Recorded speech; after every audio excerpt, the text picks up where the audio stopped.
எப்படிடி Oppo சொல்கிறதையும் 4 பேர் கேட்குறானுங்க. ஆமாம், நீங்கள் சொல்கிறது தான் கரெக்டுங்கம்மா.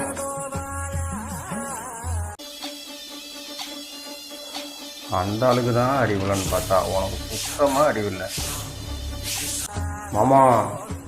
முன்ன மாதிரிலாம் இல்லை மாமா. பாப்பா உங்களை மாதிரியே பயங்கர ஷார்ப்பு, பயங்கர பொறுப்புங்க.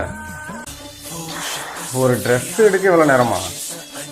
பரவாயில்லத்த, கொஞ்சம் டைம் ஆனால் என்ன, அவளுக்கு பிடிச்சதை எடுத்துகிட்டு வரட்டும். என்னையெல்லாம் பார்த்தா உனக்கு எப்படி தெரியுது? உங்கள் ஆத்தாக்காரி ஒரு வேலை வைக்கிறா, ஒப்பம் ஒரு வேலை வைக்கிறான். ஏன்னா அந்த வீட்டு மாப்பிள்ளையா இல்லை வேலைக்காரனா?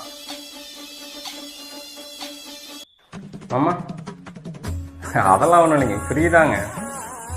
நீங்கள் என்னன்னு சொல்லுங்கள், நான் வாங்கிட்டு வந்துடுறேன். ஐயா, ஒப்பம் மூஞ்சியும் மீசையும். ஏய், வர சொல்லிடுங்க ஒப்பனை. நானா அவனா பார்த்துருவோம். டேய் வாடா, பார்த்துக்கலாம் வாடா. இப்படி நாக்கை துத்திட்டு அடிக்க வராங்க. ஏதோ மாமன் முகத்துக்காக தான் பார்த்துட்டு இருக்கோம். அப்புறமாம்மா சாயந்தரமாச்சு. சரிங்க சரிங்க. மாமாவோட பிடிச்சதே அந்த மியூசிக்கும் சிரிப்புறாங்க. உங்கள் முகத்துக்கு மட்டும்தான் 100% செட் ஆகுதுன்னா பார்த்துக்காங்களேன்.